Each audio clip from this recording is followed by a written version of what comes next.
The hearing to consider the nomination of Russell Vought to be Director of the Office of Management and Budget will come to order. Since taking office 4 years ago, President Biden has added $8.4 trillion to our national debt. To be fair, the Trump administration added $7.8 trillion to the national debt. This is truly a bipartisan problem. To put the pace of our federal government spending into perspective, for the last 8 years, our government has added, on average, $1 trillion to the national debt every 6 months.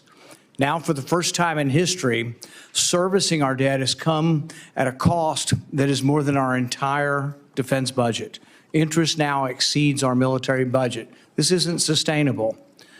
The Office of Management and Budget, or OMB, is the largest office within the executive branch, with the primary responsibility of producing a workable budget for the president.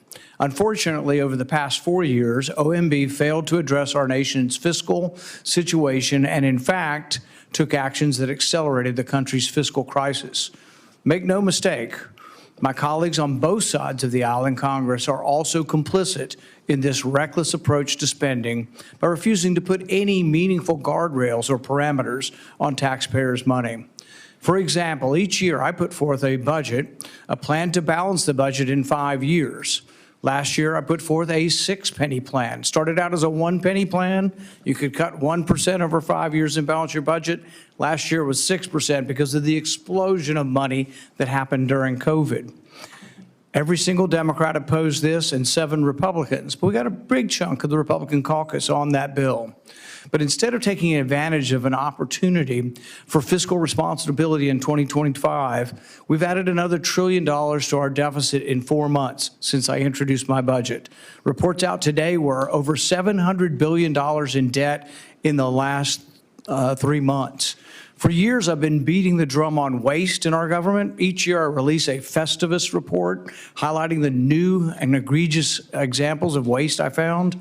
Just last month, I released the most recent iteration of this report, which identified over $1 trillion in unnecessary and often absurd government spending, such as $400,000 to determine whether lonely rats seek cocaine more than happy rats, $3 million for girl-centric climate action in Brazil, $10 billion in maintaining, leasing, and furnishing empty federal government buildings, $12 million for a pickleball complex in Las Vegas, $4.8 million for social media influencers in Ukraine, $20 million on teaching Pakistan, Vietnam, Colombia, and Brazil how to use fertilizer, $2 million to New York University to study kids looking at Facebook ads about food.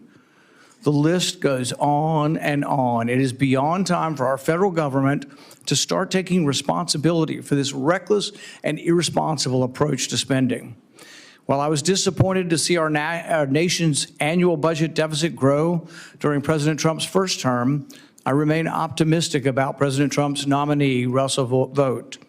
Mr. Vought has been a consistent advocate for fiscal sanity and has continually suggested strategies to decrease excess spending. The director of OMB plays a pivotal role in our economy, especially now. Our government is over $36 trillion in debt, and the Congressional Budget Office predicts an average of about $2 trillion per year for the next 10 years. No end in sight. We need someone with the strength of character, like Mr. Vought, to put the foot down, to put the hammer down and say enough's enough. Mr. Vought is well qualified for this role, having previously served as the director in both an official and acting capacity, and as well as being the deputy director. As director, Mr. Vought will be tasked with spearheading the president's budget. He will also be tasked with overseeing agency use of funds, coordinating agency activities across the federal government, and working with Elon Musk and Vivek Ramaswamy's Department of Government Efficiency. However, unless the new administration has the courage to tackle entitlement reform, the national debt will continue to explode. I support Mr. Vought's nomination, and I remain hopeful that the incoming administration will take the necessary steps to restore fiscal sanity. With that, I'd like to recognize the ranking member, Senator Peters. Thank you, Mr. Chairman. Mr. Vought, welcome to being here before us today. I want to begin by noting that this committee has moved forward with this nomination on a very expedited timeline that has given committee members a very short amount of time to adequately review all the documents and information that our committee normally requires before having a hearing. We have a constitutional duty to thoroughly review the backgrounds, the experience, and qualifications of nominees that lead our federal government agencies, and to provide transparency and accountability to the American people. And while I recognize that this isn't your fault, Mr. Vought, we should all be able to agree that this committee needs sufficient time and access to this information to effectively carry out our responsibility. I'll continue to review all the information and documents provided so far, and I also intend to seek additional information about your background ahead of any committee vote on your nomination. The Office of Management and Budget, OMB, is a critical office in the executive office of the President, with significant responsibilities ranging from developing and executing the budget to improving agency performance as well as reviewing regulations. Mr. Vought, you have previously served as both the Director and Deputy Director of OMB. Unfortunately, your record and actions in these roles raise serious concerns about how you're going to lead this critical agency that touches literally every single part of the federal government. Above all, I am concerned by actions you took to demonstrate a total disregard for following the laws that Congress has passed, particularly regarding on how to spend taxpayer dollars. The Constitution, as part of the key checks and balances of our democracy, gives Congress the responsibility to decide how federal resources should be spent. Federal courts have consistently affirmed this Congress's role and not the President. It's Congress's role. As a member of the U.S. Navy Reserve, and again as a member of the U.S. Senate, I swore an oath to uphold and follow our Constitution. It's my expectation that, if confirmed, you will do the same. Yet, during your time at OMB, you consistently ignored laws passed by Congress that directed how taxpayer dollars should be spent. In 2020, an investigation by the Government Accountability Office found that OMB, under your leadership, broke the law 8 times. That's quite a record, 8 times breaking the law by directing certain federal agencies to continue to operate during the 2018-19 shutdown. GAO also found that under your leadership, OMB violated the law by withholding vital security assistance to Ukraine that Congress explicitly provided, putting our national security at risk. In 2021, the Inspector General for the Department of Housing and Urban Development found that, again, under your leadership, OMB inappropriately delayed disaster relief funding for Puerto Rico following devastations after Hurricane Maria. People who were hurting, people who were suffering, people who were not knowing where they're going to put a roof over their head and have food in their belly, and you inappropriately delayed disaster funding to those people in need. OMB knowingly delayed getting critical resources to communities following a disaster, even after we passed a law specifically requiring the funds to be dispersed on time. As communities across our country continue to face devastating natural disasters, including these recent wildfires in Los Angeles, I find it very concerning that you played a critical role in slowing down needed federal assistance to people who were desperate. I'm deeply concerned by another action you pushed for during your time in OMB to replace nearly 50,000 nonpartisan career civil servants with appointees whose only qualifications is that they're politically loyal. Politically loyal, not that they're competent, not that they follow the law, they have to be politically loyal. That's unacceptable. This would have removed employees who have had years of knowledge and experience and posed a grave threat to our national security. More than 70% of the federal workforce serves in agencies that are critical to our national defense and our national security. Last September, this committee held a hearing on the issue, and we heard testimony from former national security officials who served under presidents of both parties about how removing nonpartisan career experts would slow down vital services to the American people, make us less prepared for disasters or emergencies, and undermine the public's trust in government. In fact, you have even referred to the dedicated public employees who secure our borders, who are keeping us safe every day on the border, who are responding to emergencies and helping those who have been devastated by natural disasters, and folks who ensure that Americans get things like their Social Security checks on time, which every senior citizen needs. And you referred to these people as, quote, villains. These people who are doing this work every day, you referred to them as villains. Statements like this reflect a troubling disregard for the dedicated civil servants who work tirelessly to support our government and serve the American people. Mr. Vought, you are one of the architects of Project 2025, which sets forth a blueprint for implementing these unlawful and dangerous plans under this new administration. Leading the Office of Management and Budget is an enormous responsibility. And given your record, I have serious questions about whether you can be trusted to carry out the laws that Congress has passed under the Constitution. I appreciate you being here with us today to answer these and other questions about how you intend to manage the operation and budget of the federal government if confirmed.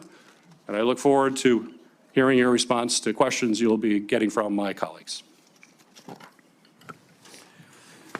Russell Vought is currently the president of the Center for Renewing America.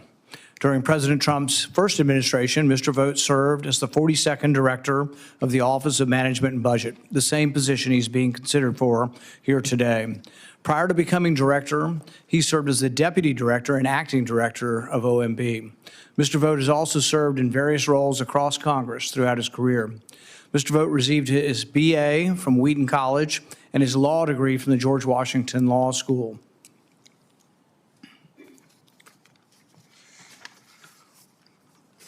Mr. Vought, please stand.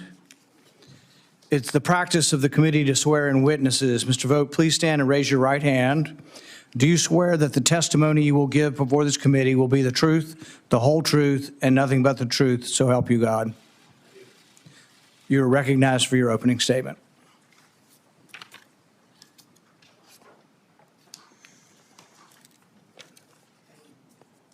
Thank you, Mr. Chairman, ranking member, members of the esteemed committee for the opportunity to appear before you today. Let me begin by thanking my girls, Ella and Porter, who are now returning to the scene of congressional confirmation hearings as wily veterans. Their love and support and enthusiasm for me serving again is a major reason for why I feel that my going back into OMB is the right endeavor at the right moment, beyond my enthusiasm for being at President Trump's side. It is a profound honor to be nominated a second time by President Trump to serve as the director of the Office of Management and Budget. The president has promised the American people a federal government that works for all Americans, not the interests of bureaucrats and an entrenched establishment. Making a start in fulfilling that vital promise during my previous time at OMB as deputy director and director was among the most rewarding experiences of my career. Throughout my career, I have been driven by a commitment to taxpayers and their families. Growing up as the son of an electrician and a school teacher, I saw firsthand the sacrifices my parents made to balance their budget and save for the future. They are a reminder of the burden of government spending can place on everyday Americans. My parents and countless others like them have always been the measure of which I evaluate policies and spending decisions. Today, nearly 80% of Americans do not feel confident that their children will lead better lives than they have. That's nearly double the 40% of Americans who said the same just 2 decades ago. When I look at government waste and our national debt, I fear for my daughter's future. Almost half of our fellow citizens expect their standard of living to be worse than that of their parents, a critical part of understanding the president's overwhelmingly successful election. I am eager to get back to fulfilling the promise of a federal government that works as hard as people like my parents. OMB's mission goes beyond crafting the president's budget. It encompasses the management of the federal government, reforming regulation, and coordinating policies across agencies to ensure efficient and effective implementation of the American people's will as expressed by both their legislative and executive representatives.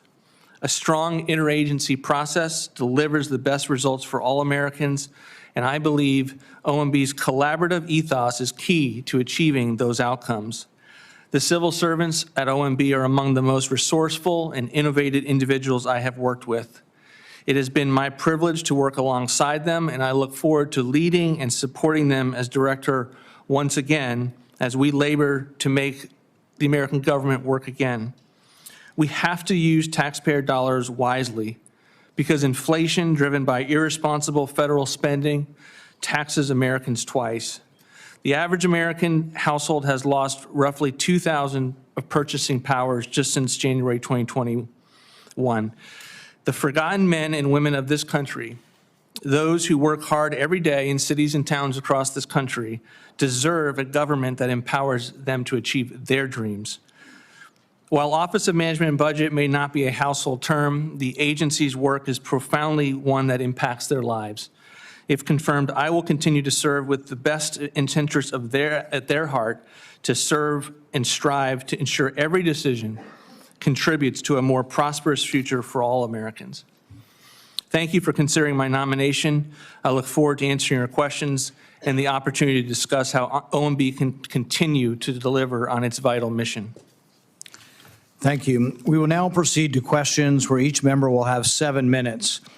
I want to be clear at the outset that the committee will not tolerate any disruptions of today's procedures. The committee will direct the Capitol Police to immediately remove any member of the audience that attempts to disrupt the hearing. Mr. Vought, it's a practice of this committee to ask this question. Do you agree without reservation to comply with any request or summons to appear and testify before any duly constituted committee of Congress if you are confirmed? Yes, I will be up here always with the advice and counsel of our team. I reserve the rest of my time and recognize the ranking member for his questions.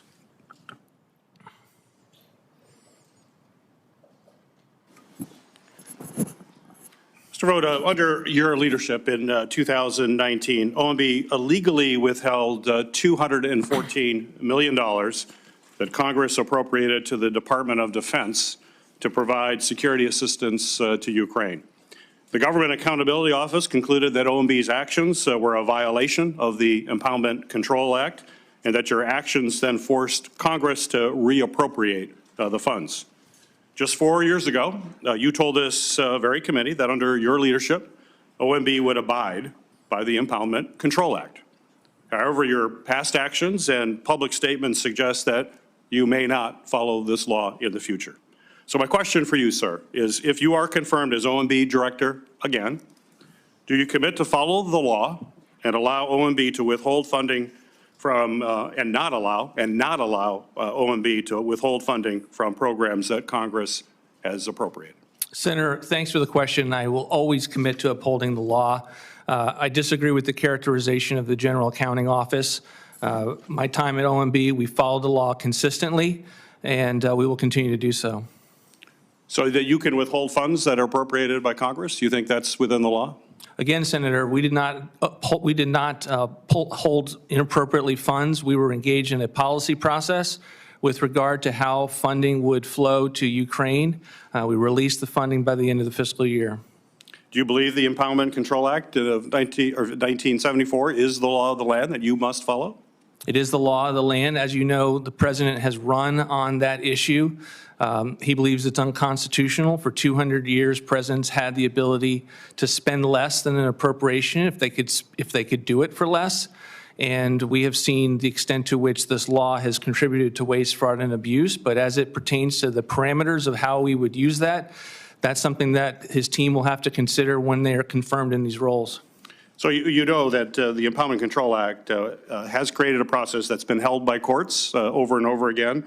Courts in Train versus City of New York have consistently rejected attempts by presidents to withhold funds unless Congress clearly allows it. And Clinton versus New York also determined that laws which allow the president to unilaterally cancel appropriations are unconstitutional.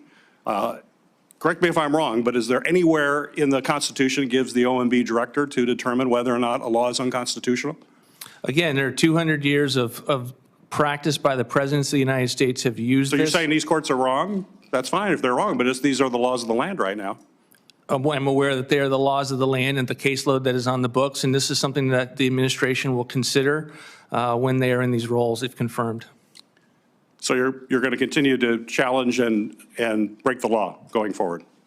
Sir, I'm not going to continue to break the law. I'm giving you my commitment to uphold the laws of this land.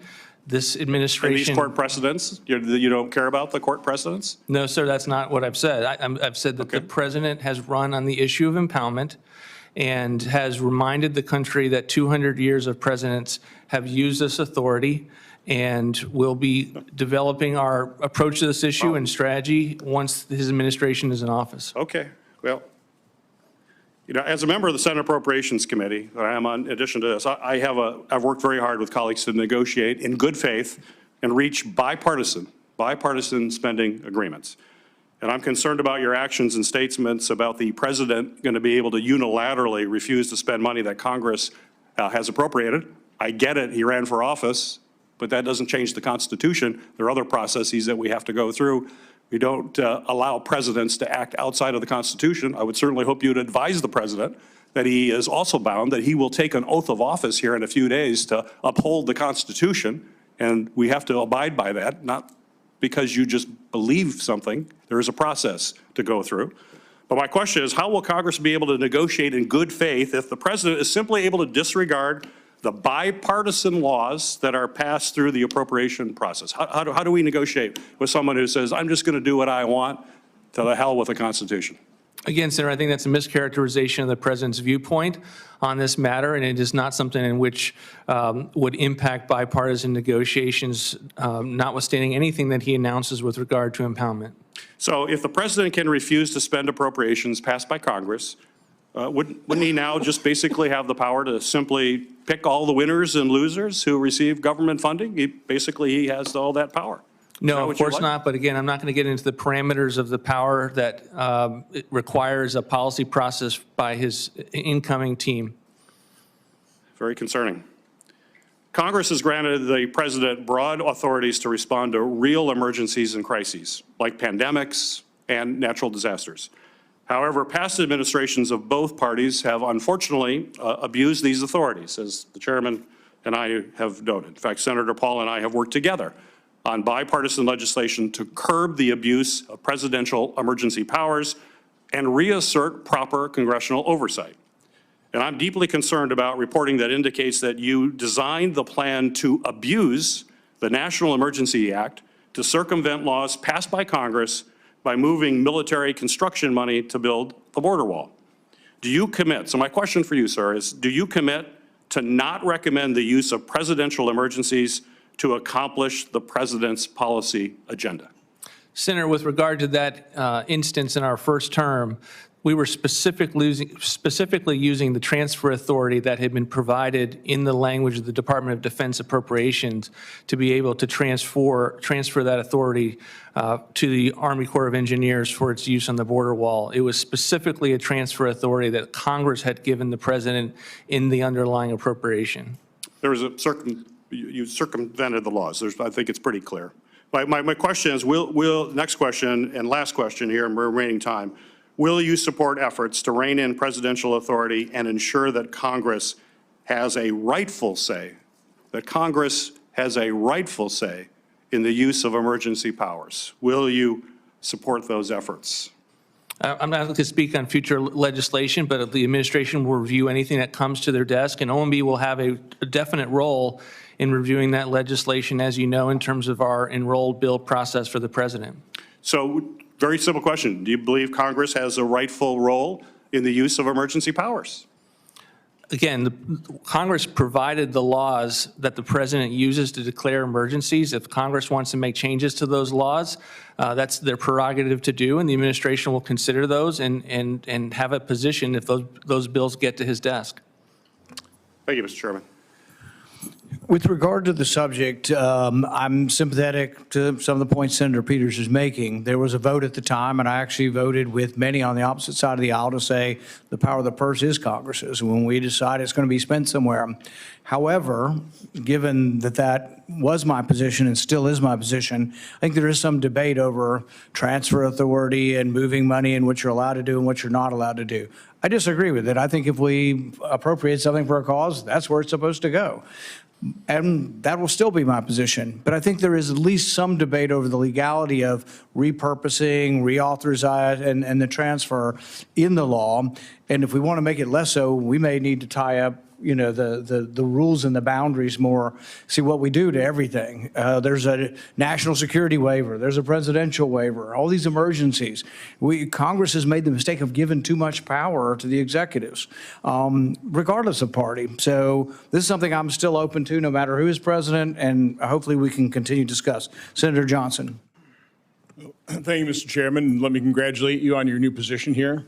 And say I'm really looking forward to working with you to reinvigorate congressional oversight, which we've allowed to atrophy, quite honestly. So really want to work very cooperatively with you to do so. First chart I'm going to put up here describes and shows dramatically what bipartisan spending cooperation yields us. In 2019, prior to the pandemic, the federal government total spending was $4.4 trillion. During the pandemic, with the severe recession, trying to help Americans out of that, we went on a massive spending spree and spent $6.5 trillion that year. Now, in an American family, if let's say you spend $100,000 a year and you have a family member that gets sick and you have extraordinary expenses, maybe $50,000, you spend $150,000 that year. The following year, if you get well, you don't keep spending $150,000, and you certainly don't borrow money to do so. But the federal government, in effect, did the exact same things. For the last 5 years, we've averaged $6.5 trillion. Last year, we spent over $6.9 trillion. This is $2.1 trillion above 2019 levels. This is absurd. Mr. Vought, do you see any rationale for continuing these spending levels? No, Senator, and thank you for the question. I mean, we're in a situation, we have $36 trillion in debt.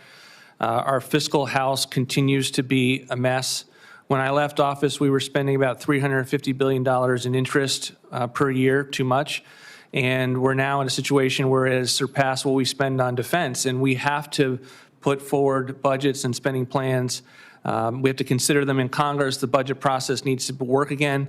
And we've got to tackle this problem that you're clearly articulating. Let's talk about how we reset spending to a reasonable level. Let me put it in my next chart. Another family analogy. Let's say that same family makes $100,000 and they have a child. So their population grows 25%. So if their income grew from $100,000 to $125,000, and let's say throw on top of that 3% inflation. So now you're at $128,750 total income. That family's kept whole, right? You know, kind of no harm. They've been able to maintain their spending level with increased population and inflation. Well, again, I'm trying to figure out some way to justify a lower spending level. So I've gone back in time, and I went back to Bill Clinton's administration, 1998, the first year we had a surplus since 1969. Back then, Bill Clinton spent $1.7 trillion. Last year we spent $6.9 trillion. Now, if you take Bill Clinton's spending level, again, I don't think Bill Clinton spent too little, and you inflate the spending to increase it based on population growth and inflation, with this caveat, you slot in President Biden's spending on Social Security and Medicare and interest. You leave those as they are, but you inflate it. That $1.7 trillion would be $5.5 trillion of a baseline spending. Now, if that's too reasonable for you and you want to spend more money, you could look at President Obama's 2014 spending. Back then, he spent $3.5 trillion. Now, inflate his base spending, population and inflation, using Biden's Social Security, Medicare, and interest, you'd be spending $6.2 trillion. Those would be reasonable baselines, correct? Now, I also did it in 2019. I don't particularly like the result because we'd be at $6.5 trillion. That's not good enough. Let's go to our next chart. Here's the one, and I think you've got this in front of you, that I want to use. Because we have a new administration, President Trump, the tail of his administration, you were probably key in producing this budget, budgeted for 2025. A spending level of $5.4 trillion. So if you take that budget, inflate all the spending except for Social Security, Medicare, and interest, that is what we spent this year anyway, or projected to spend in 2025, the baseline budget would be $6 trillion.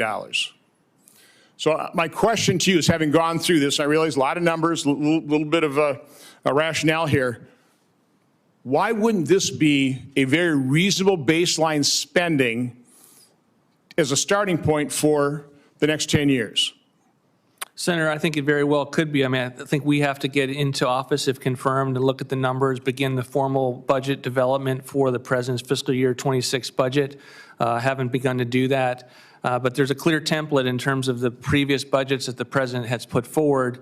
He put forward more spending cuts and reforms and savings than any president in history. It was largely ignored by Congress. Our hope is that the budgets that he puts forward, that there's more of a take-up rate here in Congress with regard to the spending cuts that are necessary to get us out of this hole. Would you agree right now that this is the primary metric that we need to be focusing on, is how much in total the federal government spends? It's not, I'm hearing people saying, well, in order to sign on to a budget, I've got to see $3 to $5 trillion in cuts. Measured against what? And I will just point out, by the way, is in terms of metric, you started about a $6 trillion level when we're already spending $7 trillion. That's a $1 trillion difference over 10 years. That's $10 trillion in reduced spending versus what the current Biden baseline is. I would also ask, do you think any American who voted for President Trump expected that spending levels would remain at Biden levels? No, the president ran on the issue of fiscal accountability, dealing with our inflation situation. And to your earlier question, Senator, like any family in the country, the main metric with regard to whether your fiscal house is good or not is the extent to which you're spending and the way that drives your debt. And that's the metric, and that's the area that we'll be looking at to be able to bring it back into some rationality. By the way, I didn't point it out on the previous chart there. I showed the Clinton level. If you inflate that to $5.5 trillion, just happens to match what President Biden is projecting for revenue. If we do this, we're that close to a balanced budget. So it's possible, and it's possible using Clinton spending priorities or even Obama spending priorities. I just soon use President Trump's. Thank you, Mr. Chairman. Senator Hassan. Oh, thank you, Mr. Chair and Ranking Member Peters, for this hearing. Welcome, Mr. Vought, and welcome to your family as well. In 2018, President Trump signed into law the Support Act, a comprehensive bipartisan package to help address the opioid crisis in this country. The Support Act expanded resources for the state, law enforcement officials, and first responders who are on the front lines of this opioid crisis by, for example, helping provide overdose reversal medication to states and localities. Unfortunately, Elon Musk killed a recent bipartisan agreement to authorize the Support Act for the next 5 years. And you've previously supported rescinding funds for fully funded programs that require further authorization. Congress, meanwhile, has appropriated funds for next year for the Support Act services. If confirmed, will you commit to distributing funds appropriated by Congress for Support Act programs? Senator, thanks for the question. As you know, the president, the opioids epidemic is a huge priority for the president. We'll be taking a look at all of the funds that are necessary to combat that epidemic. I can't speak to it beyond that because we haven't, not confirmed, we haven't begun that process. But you can certainly be assured that this was something that you heard about in the first term with regard to the president's interest in this area, and I can imagine it will continue to be that. Well, let me just be clear here, because I'm following up on a point that Senator Peters made. We've appropriated the money. We had a bipartisan agreement to reauthorize the program. So I am disappointed that you won't make a clear commitment here today to ensure that the life-saving program signed into law by President Trump will continue to receive funds that have been provided by Congress. And I urge you to rethink your position as your nomination is considered by the Senate. Government shutdowns put public safety and our national security at risk. But you have repeatedly, Mr. Vought, called for brinksmanship around government shutdowns and opposed bipartisan deals to keep the government open. In 2011, for example, you wrote in an article that Republicans simply must be prepared to shut the government down. That's a quote. Simply must be prepared to shut the government down, close quote. And, quote, need to dig deep and embrace the sort of brinksmanship that shows they are playing to win, close quote. If confirmed, you'd play a role in negotiations to prevent a government shutdown later this spring. Why have you repeatedly advocated the use of the threat of a government shutdown as a political bargaining chip? If confirmed, would you continue to favor a partisan agenda over keeping the government open? Senator, I don't think I have been a person that has wanted to have government shutdowns. I've had to be the one that kept the government open consistent with the law for the longest shutdown in history. I know the impact that it has on the federal government, and I want to be a part of a process that sends budgets as soon as they can, meeting all the statutory deadlines, to be able to start the process with the appropriators as early as possible so that on a bipartisan basis, recognizing the appropriations bills have to have bipartisan support, and to get that done as soon as possible so that you don't have the kind of pileups at the end of the fiscal year that we have seen. And I think the breakdown of the budget process here in Congress is something that has not been good, and I hope that it is brought back to a good degree and that we can have a bipartisan spending process of which I look forward to participating in if confirmed. Well, unfortunately, this is a situation where there seems to be kind of a confirmation conversion because your words in articles and in talks reflect a different view about the use of government shutdowns. And I will note that the impact of government shutdowns is not just an impact on the federal government, it impacts the American people in significant ways. So this isn't about people in government offices, this is about them and the people they serve in the United States. And that's the reality, and that's why it's so important that government, efficient, effective, right-sized government, continues to stay open. I'd like to ask you about the non-political role that OMB plays in distributing grant funding and ask for your commitment to fulfill this role in a nonpartisan way.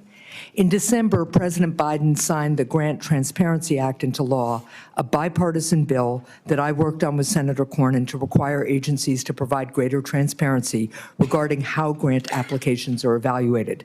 The law is intended to provide grant applicants with a clear picture of how their applications will be reviewed so that the grant-making process is fair and competitive. So, yes or no, if confirmed, do you commit to ensuring that agencies do not evaluate a grant application with the applicant's political identity or views in mind? Certainly look forward to looking at that law. Those are the types of transparency laws that we have supported before, and many of these new requirements, new transparency initiatives are things that in my first opportunity to do this job, we made a concerted effort to get it done, to actually move forward and not let this be something that we just say, hey, we don't have the resources to do, and I look forward to continuing to do that. Well, I appreciate that, but the question was yes or no. If confirmed, do you commit to ensuring that agencies do not evaluate a grant application with the applicant's political identity or views in mind? If it's the law of the land, absolutely. We have no business in trying to engage in understanding someone's political views. If confirmed, do you commit to ensuring that agencies do not evaluate a grant application submitted by a state based on that state's political makeup, whether it is red, blue, or purple?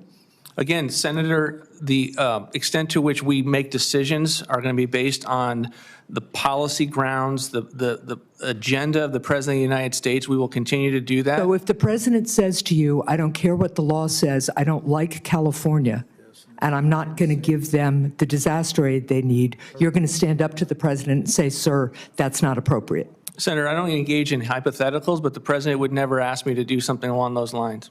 Well, history speaks a little bit differently to that point. And if confirmed, would you direct agencies to withhold grant funding from eligible grant applications that hold different political identities or views from President-elect Trump? Again, we make decisions at OMB based on the policy grounds, the laws that are in place, and we do not look at people's political inclinations. And even if you somehow found out about people's political inclinations, you would not allow that to influence your decision-making at OMB? Correct. Thank you. Senator Moreno. See, this is how you know you're a newbie. You don't know to hit the button. Thank you, Mr. Chairman, for having me on the committee. Thank you, Mr. Vought, for being here. I probably can't imagine that, like me, you're thinking to yourself, why am I doing this? I know I think about that every once in a while when I'm here because I never thought I would be doing this. So I got to confess up front that I've been a fan of yours before I even thought about running for public office. And I think your selection to run OMB is an incredible service that you're about to provide to this country. One of the good news that I've heard so far in this hearing is a lot of talk about the United States Constitution. As you know, when we talked, I wasn't born in this country. I came here as a young kid. I had a tough mom who made me study for the citizenship test. She made me read all 88 Federalist Papers as a teenager, and not fun to read today, let alone when you're in your teens. I studied the Constitution up and down, so I have a question for you, because you're more the expert than I am. Where in the United States Constitution does the bureaucracy stand in terms of power versus the president? Senator, it's a great question, and thanks for the kind words. The Constitution envisions that the bureaucracy would work for the President of the United States in Article 2. So now I come from the private sector where I ran companies with thousands of employees. I suspect it should work, but correct me if I'm wrong, where if you're the chief executive, that means that all the people that work for you actually work for you. Is that true in government also? It is not the case currently, but it is something that, as a policy objective, I think our founders would have envisioned it that way. So meaning that the president, not Congress, not the judicial branch, has total and complete discretion over who serves at his or her pleasure? Again, those are not the laws that are on the books as of that we know today. The president has many laws that and paradigms that have been put in place to ensure that the American people's will, when they select a president, are not what prevails in the agenda-setting process. Because I would suspect that most voters, somebody like me who wasn't into politics a few years ago, would suspect that the president is actually the one making these decisions, not some unnamed bureaucrat, whether they're a good person or a bad person, or been here for 5 years or 25 years, that it's the president's agenda that should be implemented. Is that correct? I hope that would be their suspicion. And when you look at the separation of powers, which is a fascinating conversation among the 88 Federalist Papers, they were really concerned about the decentralization of power. There's a lot of conversation about what Congress does, what the president does, and what, of course, the judiciary does. In your point of view, is it the president's ability to unilaterally terminate student debt, for example? No, sir. But it seems like the prior administration did that. It went to the judicial branch. They found it to be unconstitutional, and yet President Biden continued to forgive student debt. What would be your point of view on that? Again, we believe that that was not the right course of action, that the president did not have that authority, and I think an example of the Biden administration's unwillingness to follow the law. Now, did you find a lot of outrage about that from those who are now asking you the same question about a potential Trump administration? Meaning, like if you were somebody who was introducing legislation here in this body to forgive student debt, not something I think we should be doing. I don't think we should be forgiving anybody's debt. We certainly shouldn't have, in my case in Ohio, 70% of the people who didn't attend college to pay for the 30% who did. But do you find it hypocritical if you're somebody who's introduced legislation to forgive student debt and now is lecturing you about the executive overreach powers? Would you find that to be hypocritical? I note that I did not find any outrage on the Democratic side with regard to President Biden's actions on that, and I'll just leave it at that. And I see, if you don't mind, now just I'll yield a few of my minutes back, but I want to, if you don't mind, ask you a personal question. How old are your daughters? 12 and 10. 12 and 10. So if they're our age at some point, really old, by the way, if we don't do something, like actually do something serious, when they're in their 50s, Mr. Vogt, what will their future be like?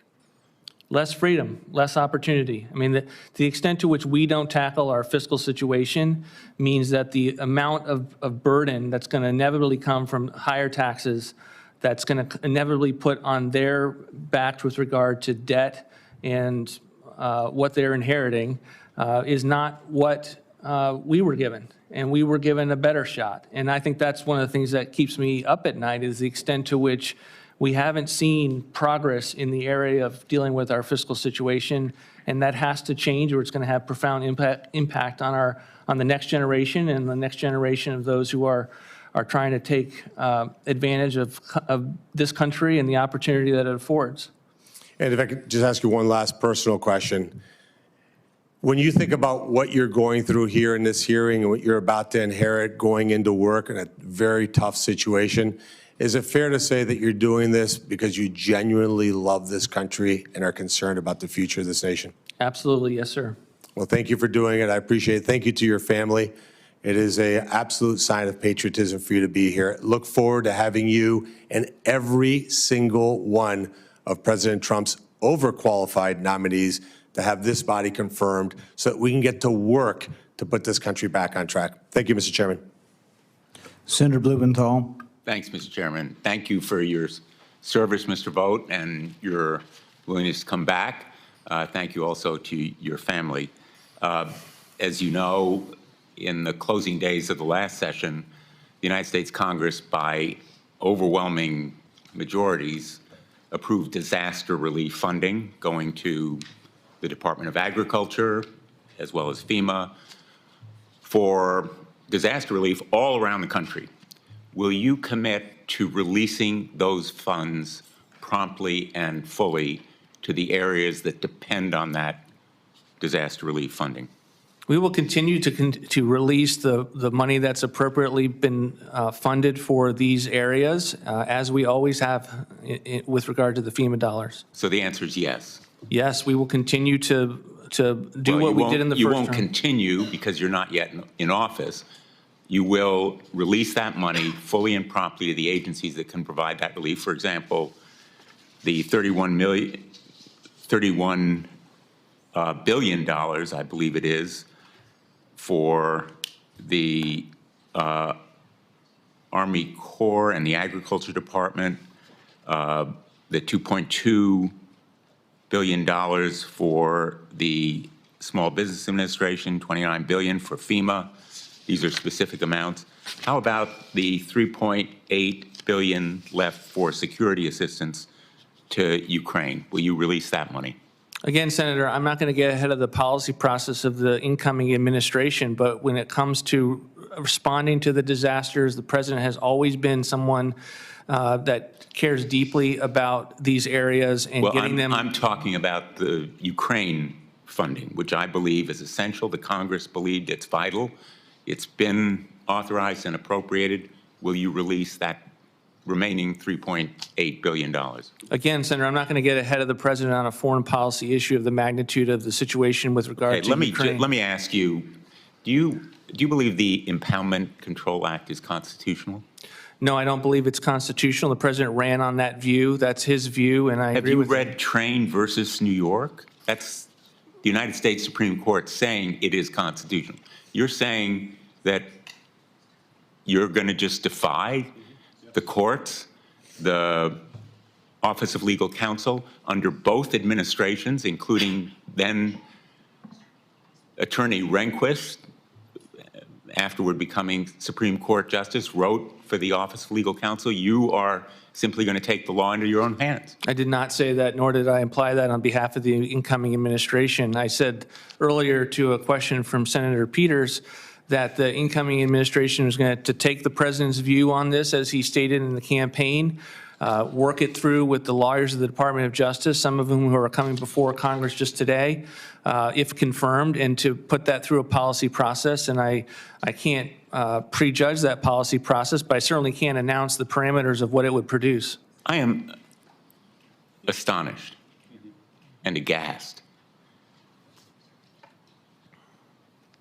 that someone in this responsible a position would, in effect, say that the president is above the law, and that the United States Supreme Court is entitled to their opinion, but mine should supersede it. It's just baffling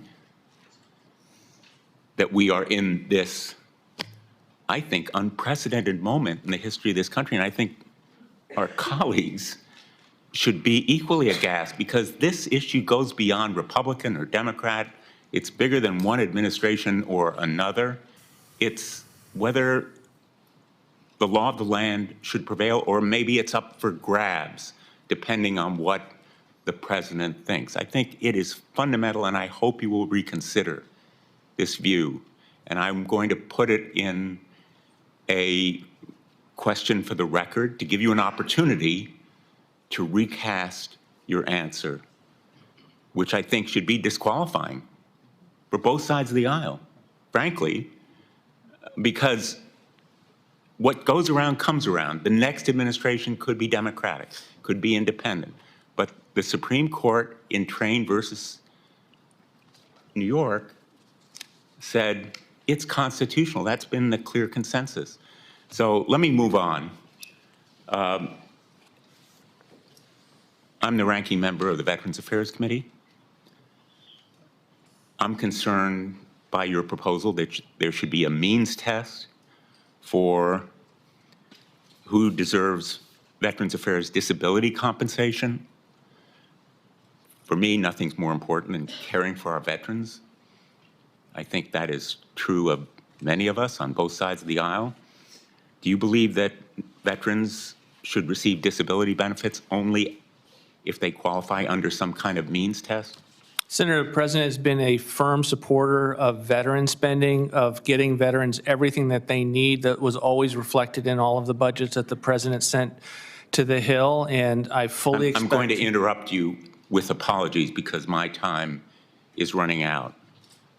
Do you believe there should be a means test for disability benefits going to veterans? Again, I'm not going to speak to the— So you're not going to answer that question, but you have in the past taken the position there should be a means test. The president has always fully supported veteran spending and put forward everything that they need for that the Department of VA does, and I fully expect that to continue. Do you believe that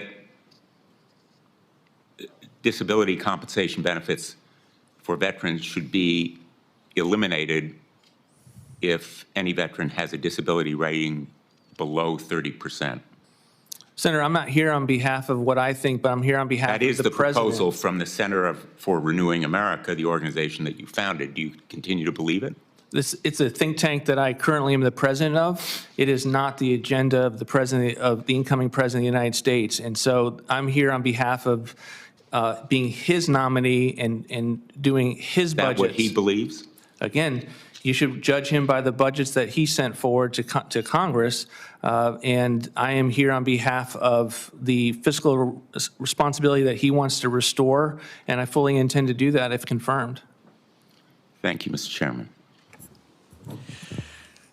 You know, as I said previously, I'm sympathetic not only to the arguments that Senator Peters made, but Senator Blumenthal is making on power of the purse. The only thing I would caution with this is, as we debate this, so much of this is because Congress hasn't done a good job with clear parameters. So, for example, with the Ukraine money, every week or two you'll see a release of it. And there's a great deal of discretion given to the president on when it's released and how much is released. For example, in last fall, when we passed the Ukraine money, they decided to call some of it loans. And so they did. And then a month later, they forgave the loans. And I was like, wow, when are they even supposed to start paying on the loans? I discovered their first payment wasn't supposed to be made for 40 years. So that's disingenuous. You know, it's a loan, oh, we're going to forgive it. When are they supposed to start paying? In 40 years.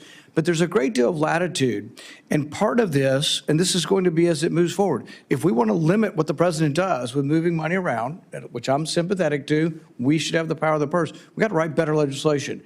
Every piece of legislation that we put out has a presidential waiver for national security. And they always say, if you don't do that, you're crazy. What about in times of war? Well, no, they just use that for everything. You're going to find that there's going to be a bunch of issues that there's going to be emergencies declared on, but Congress let him. So we do need to readdress this, and I am sympathetic to it.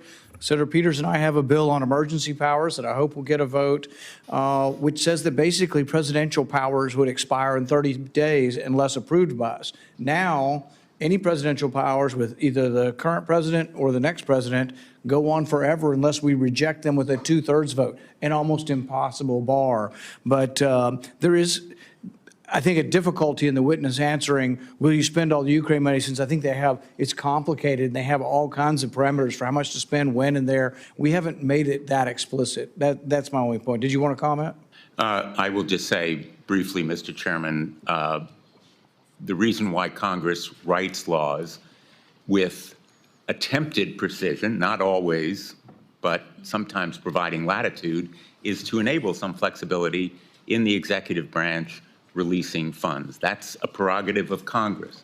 But then the president has to obey what we say in releasing the money. And I would just argue we made the windows too big. My comment The waiver's here too big. goes to obeying the law that has been upheld repeatedly as constitutional, as I opposed think it's to a valid saying, debate. no, we don't need to obey it because we believe it's unconstitutional. I think it's a valid debate and a good debate. Senator Kim. Thank you, Mr. Vought, for coming. Did you want to?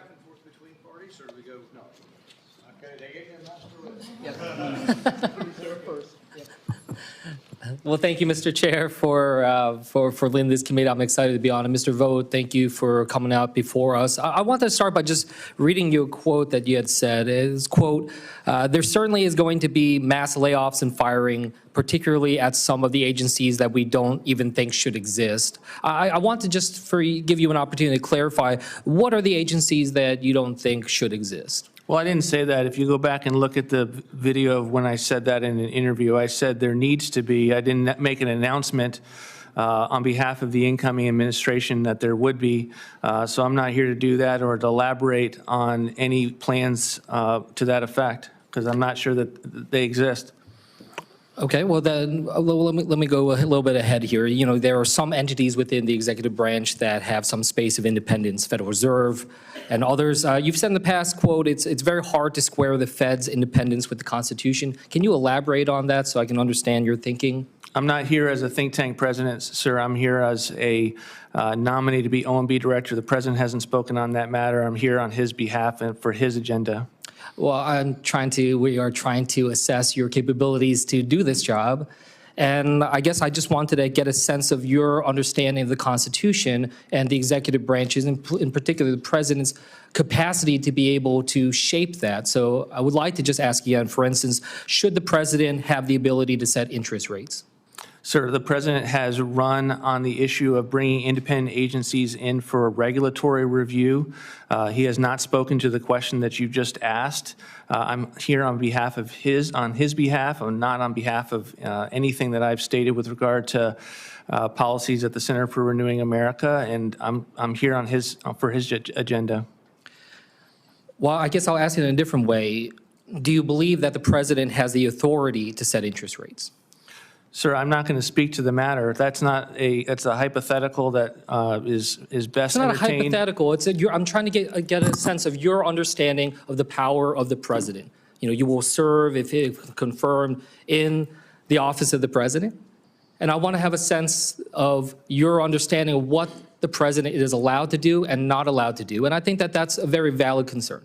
Again, Senator, I'm here for the president's agenda, and my view of OMB is that it is a very important office. It touches all aspects of the federal government, and that it is important for the president to have someone in this role that wants to accomplish his agenda and not their own personal agenda. That's what I'm known for, and that's what I'll continue to be if confirmed. Well, look, I will move on to something that's very clearly not hypothetical then, which is your previous work in the past administration.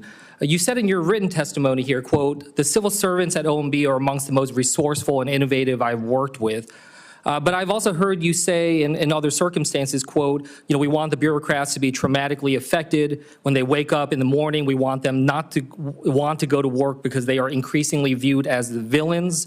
We want to put them in trauma. I raise this with you because I was a career nonpartisan civil servant. I worked in multiple departments and agencies. And I guess I just wanted to ask you why you would use a language like villains in talking about people serving our nation. In those comments, I was referring to the bureaucracies that I believe have been weaponized, and there are portions of weaponized bureaucracies across the federal government. That doesn't mean there's not amazing career civil servants, many of whom I've worked with at OMB. I look forward to, if confirmed, getting back to work with them and being able to rely on their expertise, their understanding of the federal programs, and to be able to allow them to help us have more implementable policies on behalf of the President of the United States. But I do believe that there are bureaucracies that are weaponized against the American people. When you have... Even within OMB? No, sir, not within OMB.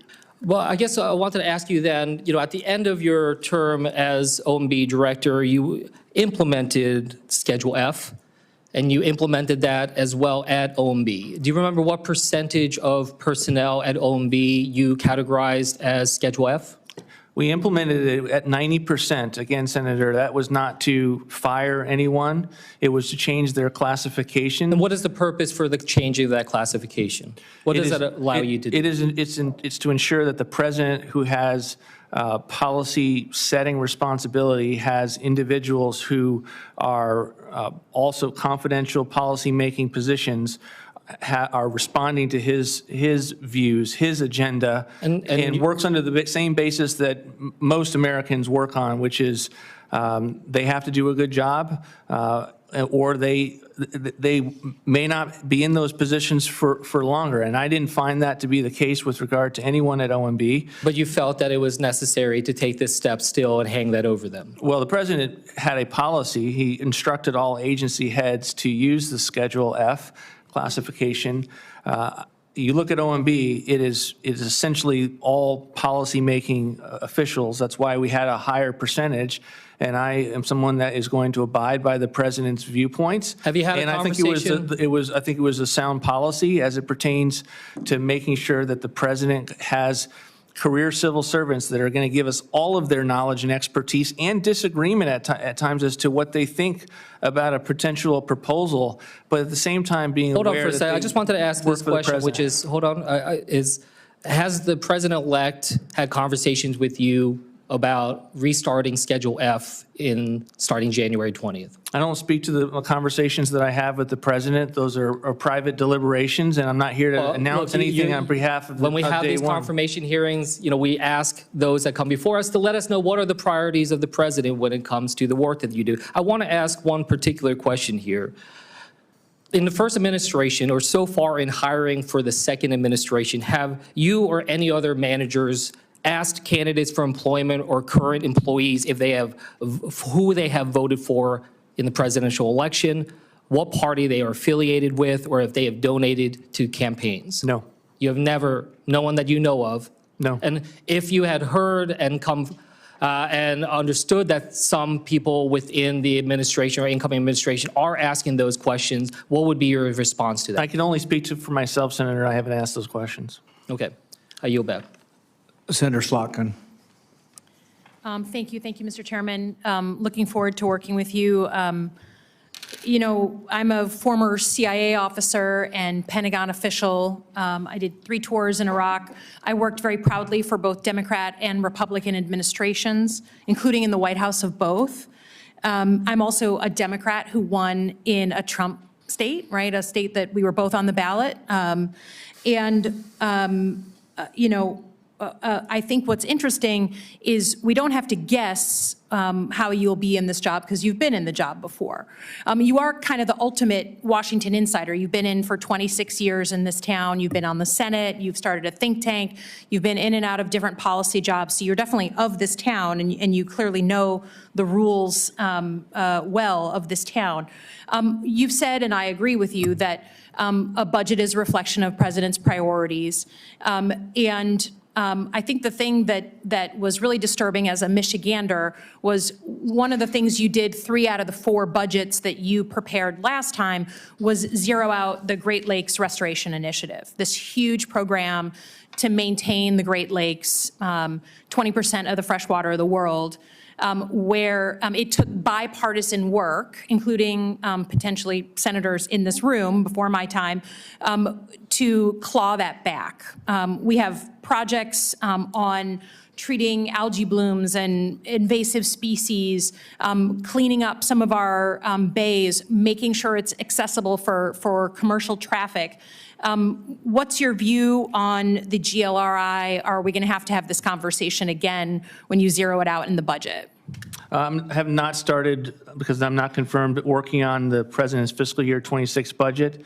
I can't speak to those issues, but I'm happy to work with you on your viewpoints as it pertains to that program, and consider all of those and the recommendations we give for the president, and inevitably what we end up coming up here and defending. Yeah, I mean, I think it was very bipartisan. There's 465 projects in Ohio, 1,200 projects in Wisconsin, a ton in Michigan. So it's something, but can you confirm you submitted a zeroing out of that program 3 years in a row, last time you were OMB director? It's been a long time, Senator. I have to go back and refresh my memory on the specifics of our budgets, but I'm happy to do that in the QFRs. Yeah. On the issue of impoundment, I know you've addressed this, but if this group on a bipartisan basis authorizes more money, as we do every year for the Great Lakes Restoration Initiative, that you will spend that money in the Great Lakes states where it was allocated for? Senator, I'm not going to engage in the hypotheticals with regard to the impoundment conversation. We've heard it. It's okay. So the other question I have is on your views of the civil service, again, as a CIA officer, which is, set up and has been reformed over the years, that's for sure, to provide best assessment and advice to the president. You said that OMB was not an agency where you had a bureaucratic problem, but which bureaucracies specifically do you believe have been weaponized? Again, I'm not going to get into all of the agencies that I believe have some of those characteristics. Let's give an example of one. I mean, well, I think, the Department of Justice is clearly one that has bureaucracies within it that engaged in trying to take out their own president during the first term. The extent to which the FBI goes and investigates someone that comes to a school board meeting in Loudoun County for being concerned about the situation with his daughter, and then gets investigated as a domestic terrorist. So the director and the deputy director of these agencies, they're at the prerogative of the president. The president, any president, has about 1,500 political appointee jobs that they get to allocate all over the bureaucracy. I don't quibble with that. Do you believe that intelligence agencies and law enforcement agencies need more political appointees to keep kind of management at those agencies? Again, I'm not going to speak on behalf of a specific proposal that the president has not made on that. But what's your view? Would you support a proposal? I'm just asking, you want the job, you want it back. Would you support a proposal to put more political appointees to oversee the activities of American law enforcement at the federal level and American intelligence community? Again, the president hasn't spoken to that matter to my knowledge, and I'm not here on behalf of my own personal views. Okay. Again, the feeling that we have, the thing that keeps coming up is, again, I don't quibble at all with the fact that the president is going to put in people that I don't agree with on a policy perspective. That's not my debate. My concern with you and with potential Secretary Hegseth yesterday is that when asked clear constitutional questions about the allocation of money, you can't answer a straight constitutional question. Again, we're going to disagree on policy. There's no question about that, and that's not my issue with you. My issue is the constitutional side, because you are going to swear an oath to the Constitution, not to Donald Trump, just like any other confirmed official.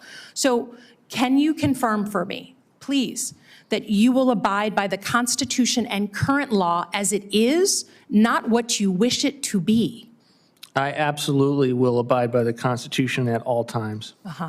And your interpretation does not, pardon the pun, trump the interpretation of the Supreme Court or at current practice on the books? Again, administration goes through a very, very extensive policy process with the This is what lawyers I'm of the saying. Department of This is- Justice to abide by the You can see how this Constitution. bureaucratic, wonky answer you keep giving, right? You're claiming to be an outsider that says you're going to shake things up, but you're giving the most wonky answers. I just want to hear that when you hold up your hand, like many of us have done in this room, to put themselves in harm's way, that you're going to protect and defend the Constitution as interpreted by the people who are in a position to interpret it, like our Supreme Court. And that's what bothers me about you. It's not that we disagree on policy. It's that basic tenet that a lot of us have had to do in this room on both sides of the aisle. That's all I care about. So with that, I'll yield back. But I wish from nominees that we see across the board, just be straight on the U.S. Constitution. Senator Langford. Thanks, Senator Paul.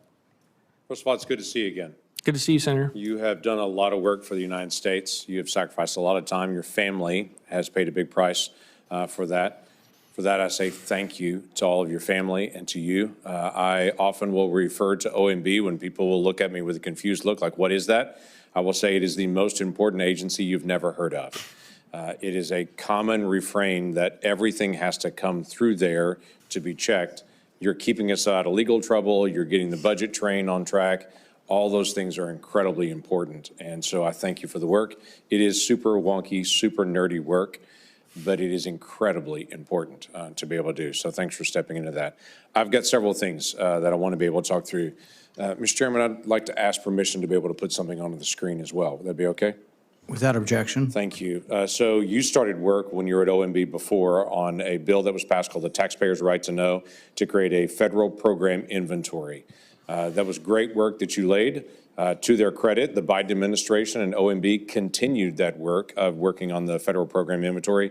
This is what it looks like now. It should be a listing of every program in all the federal government. We've never been able to, as members of Congress, or certainly not the public, to be able to say how many programs are out there that do this, and to be able to search it. The Biden administration's put together a lot of search features into this, try to get it out. It's unfinished. There's still more programs and things to get into it, but it is a tool that we look forward to using. It's been on GAO's top list for years now to be able to actually get done. It's getting done on this.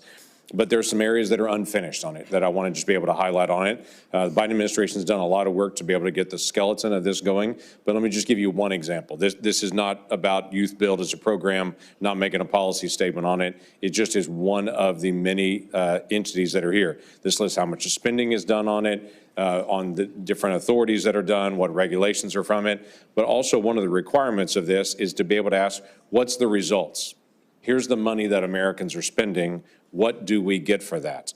Well, in this particular one, it has results. What was done in 2016, how it was evaluated, but 2017 wasn't evaluated. 2018 wasn't evaluated. 2019 was evaluated, but it was evaluated based on how much money was spent, not the results of it. Then nothing in 21, 22. I heard something about the COVID that came during that time period, I guess. 22 and 24, it just says we spent this much money in this many places. That's not really the question. The question is, what did we get for that money? So my question to you is, as you're stepping into this project that is you started, others have worked on, and now needs to be finished, how does this rank in a priority for you to be able to fulfill, which, by the way, is the law now, to be able to have a way to be able to look at every program and to see how it's evaluated, if it's evaluated at all. That helps all of us around this dais to be able to look at it and to say, you know, there's 12 different programs that seem to do the exact same thing. 2 of them seem to be successful and 10 of them aren't. We can't see all that unless we go ask GAO to go chase it for us, unless this is actually finished. So how does this rank in a priority for you as far as getting this done? Thank you, Senator. It'll be a high priority. As you know, when I came into OMB, I'd gone through this process the first time and clearly made aware of the extent of these transparency apparatus that was intended by Congress. And there was a lot of objections from individuals who said, oh, we don't have the bandwidth to do this. And we brought all sides of OMB together internally. We put someone in charge to become an expert. I provided director-level leadership to say, I will push through the barriers that exist to being able to get this set up. And so I'm looking forward to seeing where we are, and I would want to finish the job if given another opportunity by the Senate. It's great. Thank you. Look forward to that, because, again, this is not partisan work. This just take every program that's out there and just say what's happening. How is it being used? How is it not being used? Nothing to hide. This is full transparency that the American people are actually looking for to be able to have, and quite frankly, all of us in Congress are looking for as well to be able to go through it. I'm going to go through several different things that have come up in the last few years. Circular A4, which again, we're getting into nerdy stuff here, was rewritten by the Biden administration. It's something that had been used for years by Democrats and Republican presidents alike to just evaluate cost benefit.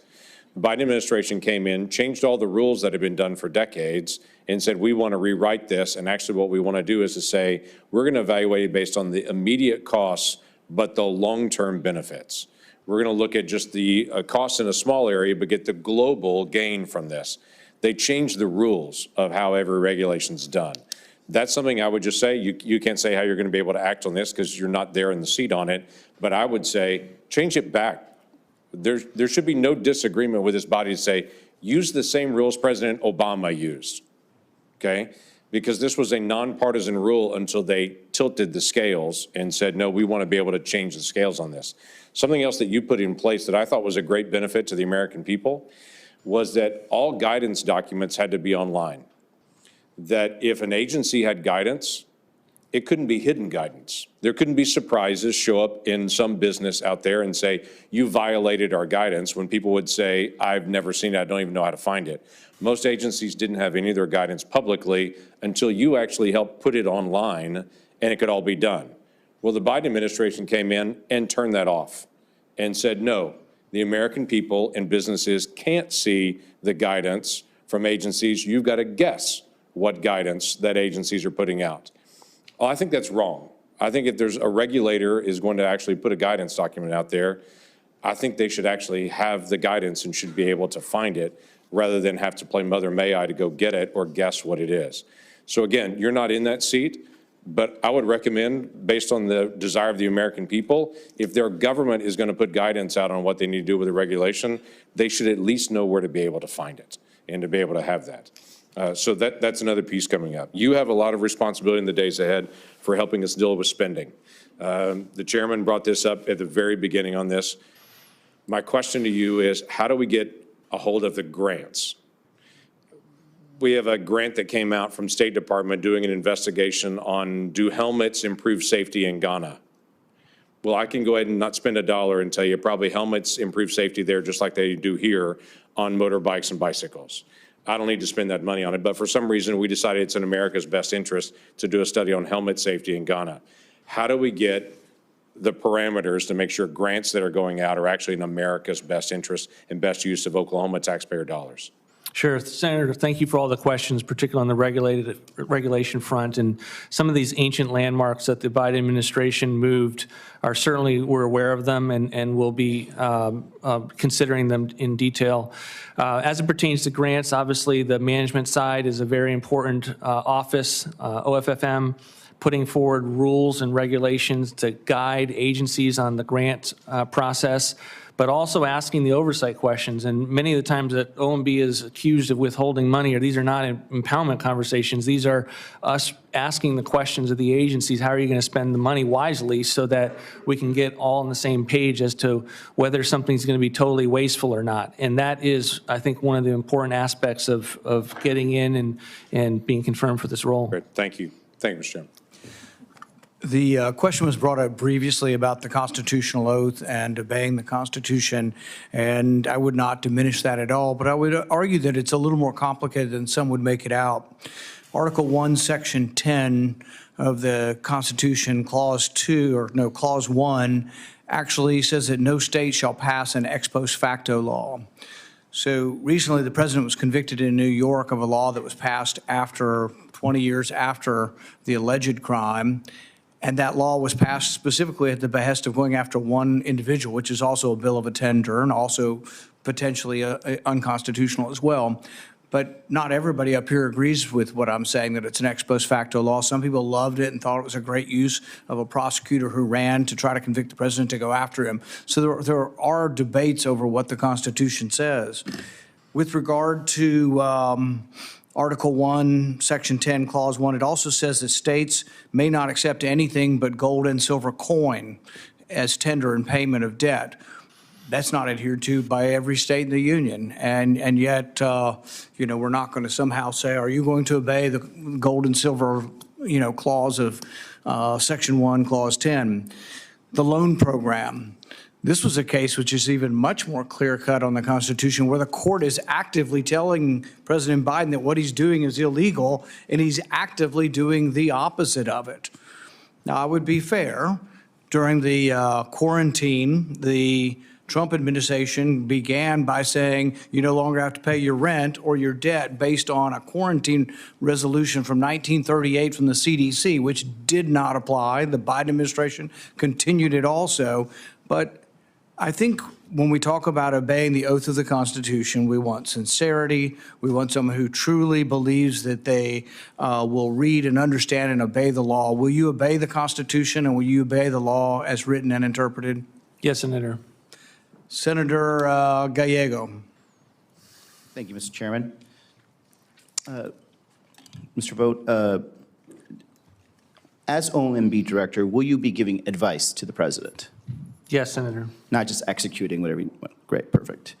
And this is why I'd like to get to kind of more of your thought process, because while I don't disagree that you're going to follow the best as possible to the every dot when it comes to the Constitution, I don't question at all whether you will abide by that, nor your patriotism or anything like that. I do think it's important for me to understand your thought process, because you will be advising the President.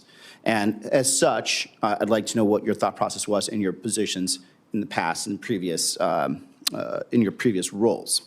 So going back to Senator Blumenthal, as someone like me, who I am a veteran, I do receive VA disability.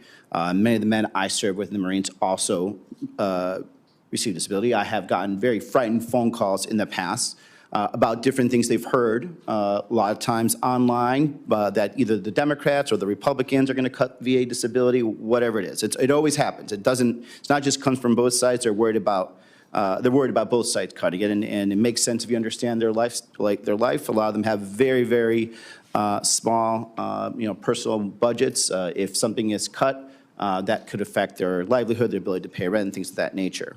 And so, we heard obviously what Senator Blumenthal said about potentially, your past position that people below 30% VA disability should have that disability cut off altogether. I'm not saying that you are going to project this going forward to the President, because clearly you say you're going to abide and go by what the President tells you to do. But what was your thought process back in the day in terms of your belief of why that was a good program? And I'm sure there was some reasoning for it, obviously saving money or whatever it is, like breaking down bureaucracy, but I'd love to hear the thought process to that. Well, first of all, Senator, I just want to say thank you, and I don't take it for granted for you to accept that I will be someone that upholds the Constitution in performing the duties of the OMB Absolutely. Director, so I'm very grateful for your comments on that. Look, I'm not here on behalf of proposals that as President of the CRA might have put forward. I'm here on behalf of the President. He fully supported veteran spending. One of his most proud initiatives was some of the reforms that were made to provide additional health care resources and flexibility, and to make sure that veterans got all the care that they needed to. It was a huge priority in the first term. We were always fully funding the needs of the VA, and we will continue to do so if confirmed. And no doubt, as someone that, I've been a veteran, since the Bush administration. I've seen great progression, actually, under all the administrations, and certainly saw some under the Trump administration. Why I'm asking this is because, again, prior to starting this line of questioning, I asked, will you be giving advice to the President? And that's why I'm trying to get at, what is your thought process? Because that's going to give me a very good indication about, where future decisions are going to be made and future advice will be given to the President. I have zero doubt that you're going to fully execute whatever the President tells you to do. But at some point, you'll also likely be giving advice. And this is why I asked certain things, whether it's as your past position in government, whether it's your past position, and whether you are not as the head of your think tank. For example, it is concerning when it comes to means testing. There are places, obviously, I think when it comes to government benefits, that there should be some means tests. When it comes to veterans and VA disability benefits, it's not, a lot of us don't believe that there should be means tests for something that we actually did and received in service to the country.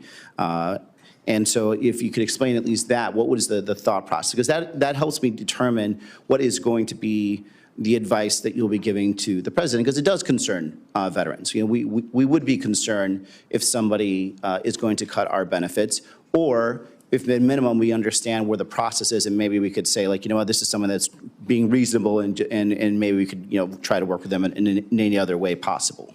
Thank you, Senator. I think the best way to get a sense of the advice that I'll be giving is based on what the president ran on.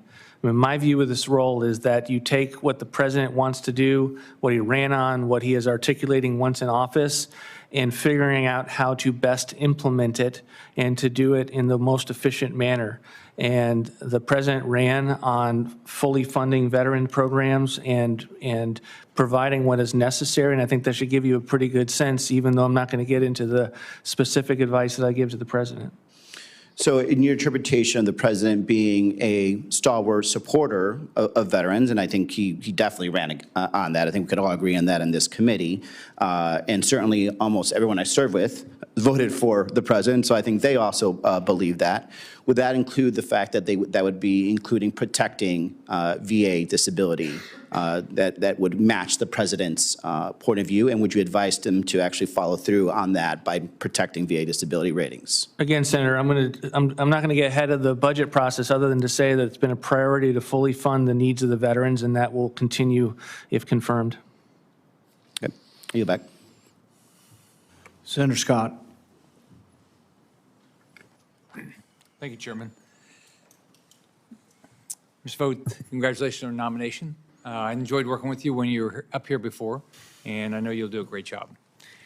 We've seen the bloating in the federal government under the Biden administration. In his 4 years alone, he's added $8 trillion to the national debt. He's increased our federal spending by 53%. Our population is up 2%. We cannot continue down this path of spending way above pre-pandemic levels. And with the past 4 years of Joe Biden, there hasn't been any serious discussion or plan how to control spending or reduce our now $36 trillion worth of debt. If you travel around Florida, here's what you're going to hear from people. They can't afford it. They can't afford this inflation. They said, I could afford to live a few years ago, but today with this inflation, and I can't go buy a house, interest rates are up, I can't buy a car, I better sure as heck pay off my credit card because I've got high interest rates there. So what are some of the things that you think are doable to deal with inflation and interest rates? Thank you, Senator. I appreciate the kind words. Obviously, one of the things that our past budgets have really gone after is non-defense discretionary spending, which just so happens to be where the bureaucracy is funded on an annual basis, and which gives members, senators, the annual ability to go after some of that waste. And many of it shows up in the reports from Senator Paul on an annual basis. But it also is those agencies that I think have been overbearing on the American people, and I think that will be one of those areas that we can target first. But the president has also put forward reforms to to reduce or have better outcomes with regard to welfare, get people back into the labor force, and those are potentially substantial amounts of savings as well. So what's the right way of looking at this? We've seen since pre-pandemic, we've seen about a $2 trillion increase in spending. So is the right way of looking at this saying, let's go back, like in my business life, what we do is to say, this is what our revenues are going to be. So we're not going to spend more than that, and hopefully we're going to have a profit. So is it the right way of looking at this is saying, why do we have this unbelievably increase in spending? Should we go back and say, why can't we go back to 2019 or 2020 spending rather than be stuck with where we are now? It is certainly a valid line of reasoning, and one that we will explore if confirmed in trying to think through what our fiscal goals might be. I've certainly been aware of the debates up here, as you all have been trying to get the country's attention with regard to where we are fiscally, and we will look for those types of opportunities if confirmed. So the regulatory costs up here. When I was governor of Florida, we added 1.7 million jobs. When we cut taxes and fees 100 times, so what really had the biggest impact, we reduced 20% of the regulatory environment, and we streamlined the permitting environment. It could take you 2 years to get a permit you were entitled to under our water management districts. We got it down to just a few days because you were entitled to it. You didn't have to go hire a lawyer, didn't have to go hire lobbyists to get it done. So what are some of the things you think we can be doing with what you're going to do with DOGE to reduce, one, the cost, increase the economy, and build up the economy? Well, certainly in the first term, the president was very active in this area. It was one of his main deregulatory priorities. He was horrified by the extent to which all of these projects would take decades to get approval, and his view was that agents should be on a time clock. It doesn't mean you're always going to win if you're the person who's trying to do the project, but the agency should respond quickly, and that's the way he thinks, and that's the way I think you'll see many of our deregulatory ideas and initiatives to flow out of that viewpoint. So what's success for you? So let's say you're confirmed and you have the job for 4 years. At the end of 4 years, what would you say, I was successful in this role because of what? I want to do the best that I can to implement the president's agenda. My hope is that we're able to deal with the spending components of inflation to get a handle on our fiscal house. The president's put forward budgets before, and I expect him to put up similar budgets that deal with that problem, and to be able to get the regulatory apparatus that we had in the first term back in place, where we're actually deregulating as opposed to putting endless burdens on the American people. I think that's how we would define success at the end of the term. So why is this job important to you? Why do you want to go back and do this? What drives you to do it?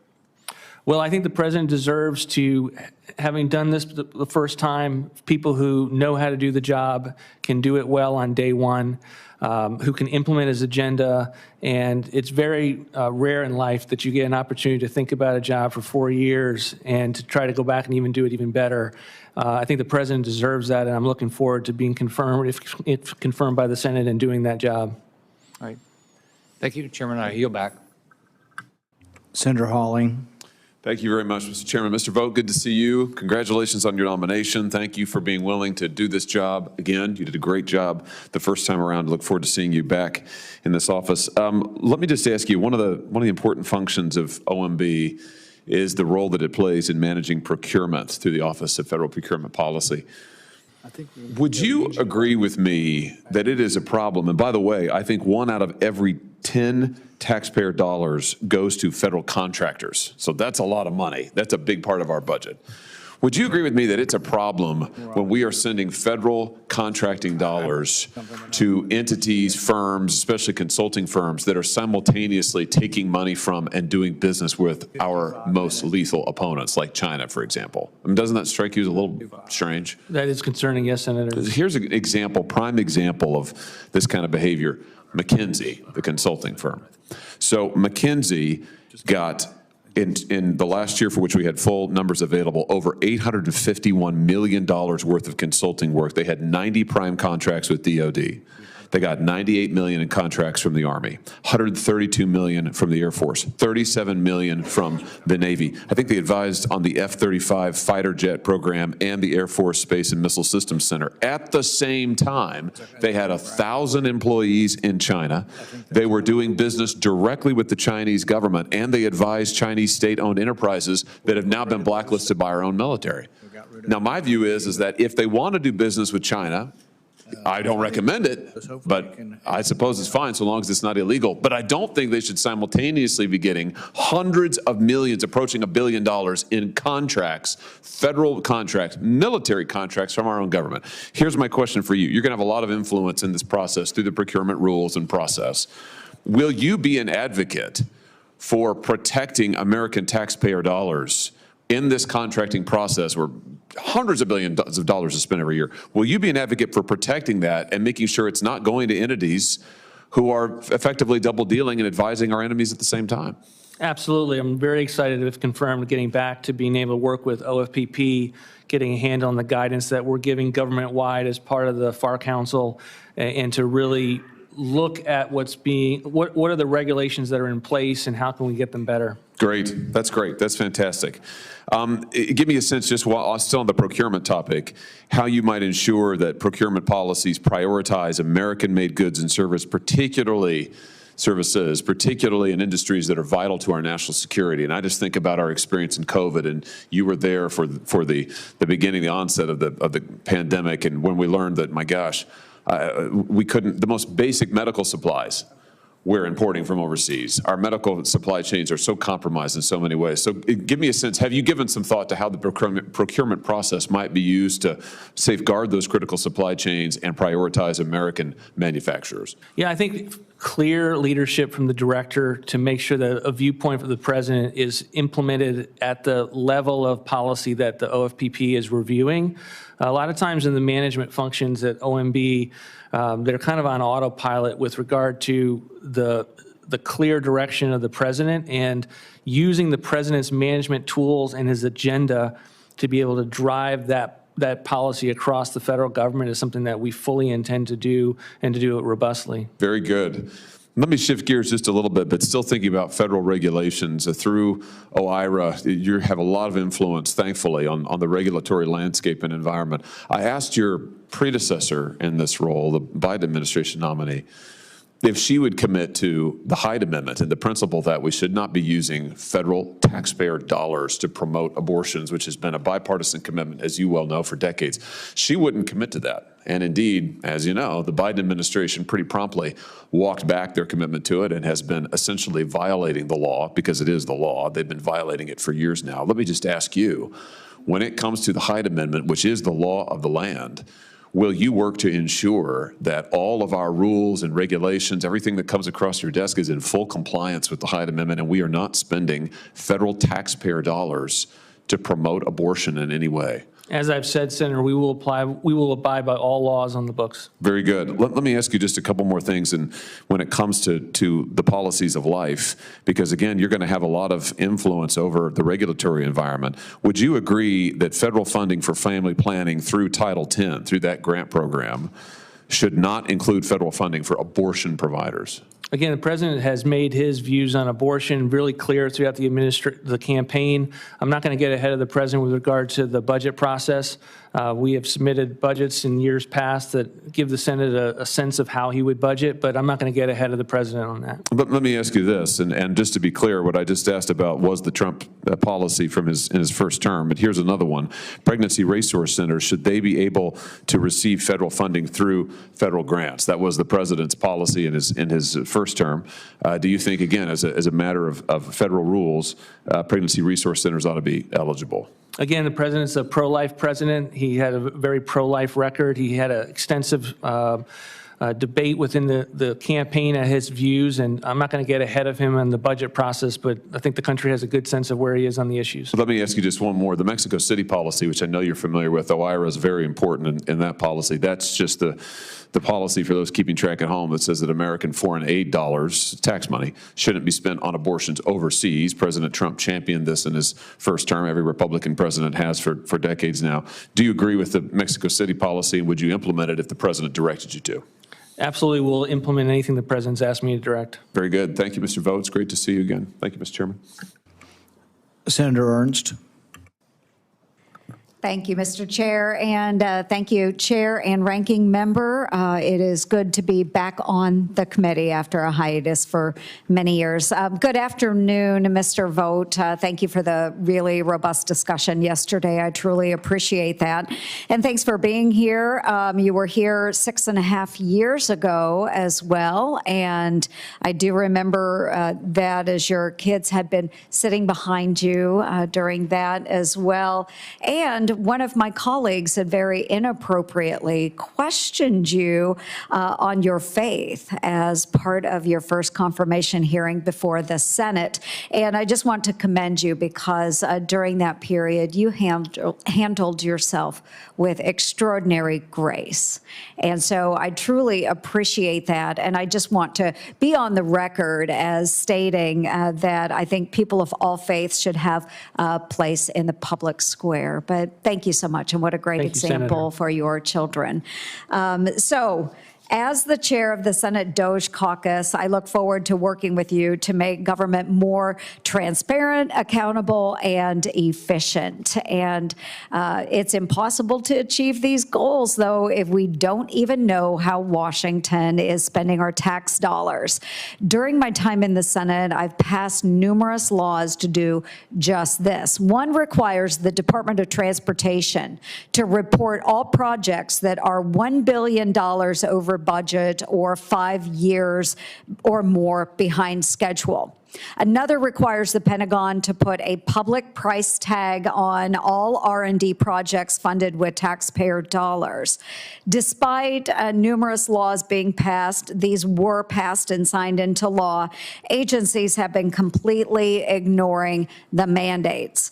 And likewise, the bipartisan law that originated in this committee requiring all government spending to be disclosed in a searchable public website, usaspending.gov, is being circumvented by bureaucrats who are hiding billions of dollars of secret spending awarded as other transaction agreements, or OTAs, from USA Spending. As director, what actions are appropriate to compel agencies and recipients of taxpayer dollars to comply with these laws, and how will you prioritize ensuring compliance? It's a great question, Senator. It's one that we will definitely take note of and make sure that we are, when we're setting up on the management side, these apparatuses, but also on the budget side that works intimately with the agencies, that they're not allowed to get away with these types of gimmicks. Okay, and I look forward to working with you. Will you also require agencies to start reporting OTAs to usaspending.gov? We will definitely abide by the law and make sure the spirit of the law is executed as well. And that is the spirit of the law. Thank you. In the years since COVID, our nation's capital has remained a ghost town as private companies of all sizes from coast to coast have called their employees back to the office. Some federal employees allegedly come to their D.C. offices so infrequently that the calendars in their cubicles are still flipped to the March 2020 page. That's why it's entirely unsurprising that GAO found federal government headquarter buildings are operating at an average occupancy rate of just 12%. Meanwhile, I recently published a report on federal telework, which I ask unanimous consent to enter into the record. Without objection. Thank you, Mr. Chair, which details some truly shocking statistics, and my staff will hand you a copy of this as well, Mr. Vought.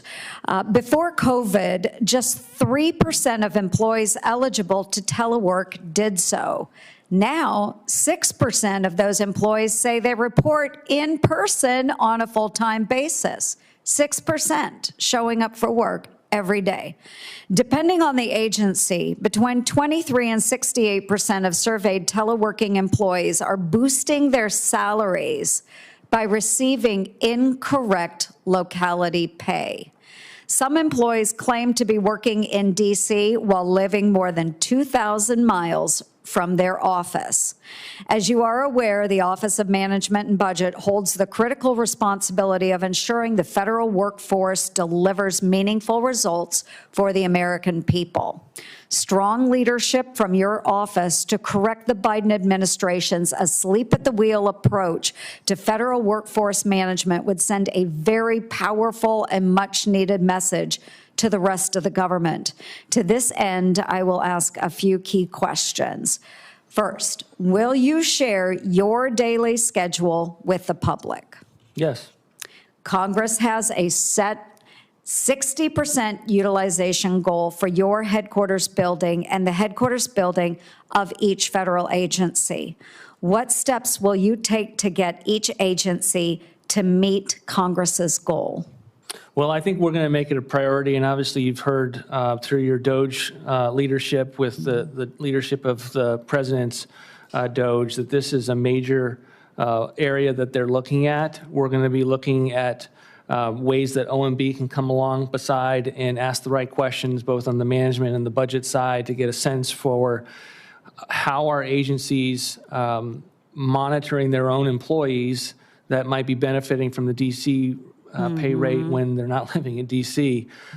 So part of it is having a theory of the case, which we clearly have, to do that oversight and then to get into these roles and to figure out where we are on a day-to-day granular basis and then figure out what can be done about it. Very good. And what would your plan be to get federal employees, including those that are covered by collective bargaining agreements, to show up for work? Well, we're going to take a look at the collective bargaining agreements. Obviously, we're aware of the extent to which the Biden administration is locking in or attempting to bind the Trump administration with these CBAs that last an extended period of time.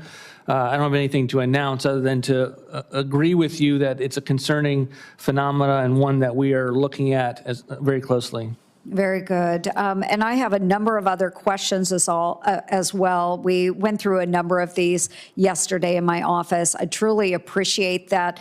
I could go on and on and on. I would encourage everyone, if you would like a copy, we may have some extra. But this is just the tip of the iceberg, Mr. Vought, and I look forward to your confirmation and to working with you on these issues. Thank you very much. Thank you, Senator Ernst. We're very interested, and the full committee is very interested in this. I think it would be illustrative to bring in some people who could tell us some stories about people not coming to work.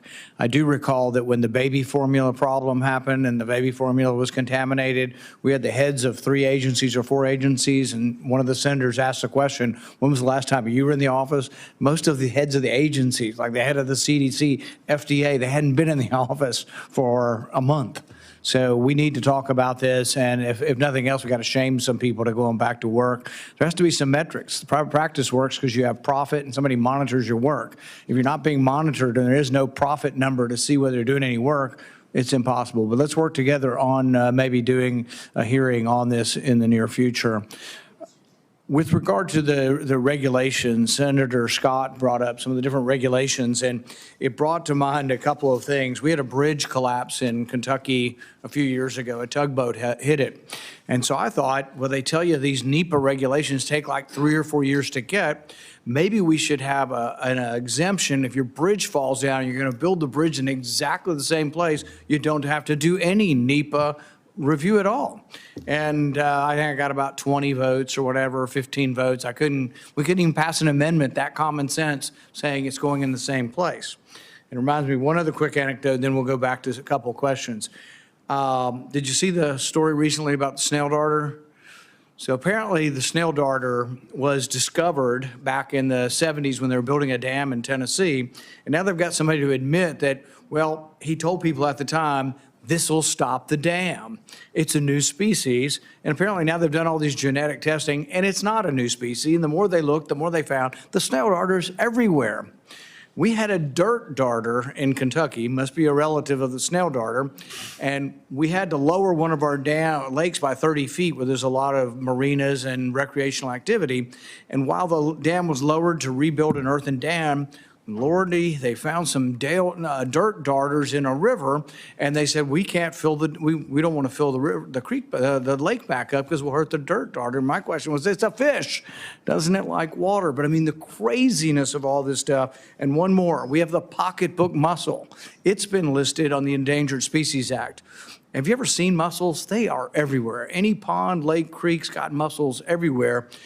So this was put on the endangered species list, and then for the last 20 years they've been looking for it. Everywhere they look, they find it. There's no endangerment, but somebody put it on the list, and it's a scam. So we had a sewage plant in a city was overflowing with sewage into the lake. Nobody wants that, so we wanted to build a new one in a little town in Kentucky. First, we got to get a consultant, 100 grand, 150 grand for this tiny little town to study the pocketbook mussel population and Indian artifacts. And all it does is it enriches the consultants. It lasts 2 or 3 years to get it done, slows everything down. But this isn't a question. This is just this is a rant. Anything you can do to fix that stuff, I'm all for you. Tell us what we need to do to fix it. We're going to do another round. We're going to start with Senator Peters for 5 minutes. Thank you. Mr. Vought, the federal government relies on the Inspector General to conduct independent oversight, as you know. root out waste, root out fraud, and abuse of a taxpayer dollars that it finds. So my question for you, sir, is do you agree that the Inspector Generals are vital to protecting federal programs from inefficiency and waste? Yes, absolutely. As a congressional staffer and director of OMB with various roles, benefited greatly from the reports of the IG community. Great. So during your previous tenure as OMB director, you did not comply with an investigation into delayed disaster recovery funding for Puerto Rico that was conducted by the Department of Housing and Urban Development's Inspector General. So my question for you is that under the Inspector General Act, agency heads are required to provide all information and assistance requested by IGs to the extent practical. So why did you and your staff fail to comply with the law during the HUD OIG investigation? Senator, I assure you, I'm always responding to the advice of counsel, and the extent to which that applied in that instances is the same. So your legal counsel said avoid the law, just basically violate the law. That's the kind of advice you get? Again, we go through a process with all the requests that come in, and we figure out what we're required to do, and we did that in that instance, and we will do that again on a case-by-case basis. So again, I have to echo my colleagues, Senator Slotkin. You do give really good bureaucratic answers, which is why people, I guess, are crazily frustrated with bureaucrats. You are a very good bureaucrat and not answering questions. Even when you avoid the law, you try to find some sort of bureaucratic runaround so that you can get away from doing what's right. It's really unfortunate.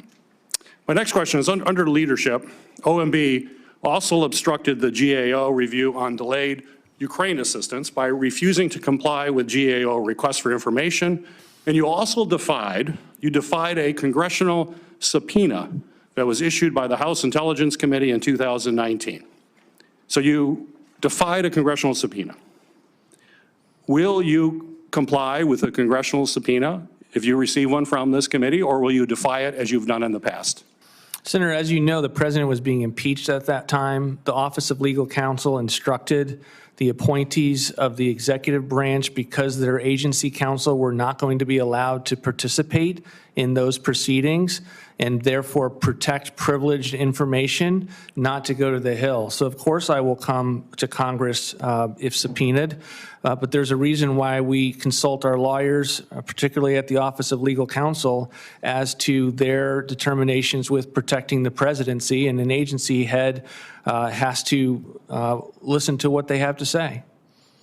So I just, Chairman Paul and I have had many discussions about subpoenas and the fact that our subpoenas are basically ignored by the administration in both parties, not in both. This is not partisan in any way.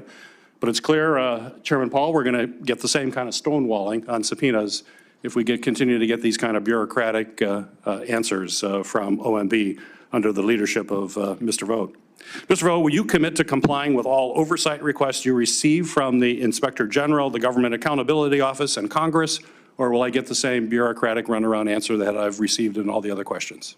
That's not how I would characterize it, Senator. Of course not. We will respond transparently to all the oversight requests, and we will make sure that, subject to the advice of the council, you are getting the information that you need to do your oversight responsibilities. That is a priority of my time at OMB, and when I get letters from senators, I take them very seriously. I want to be known immediately about them so that we can get after responding to senators and what they've asked for.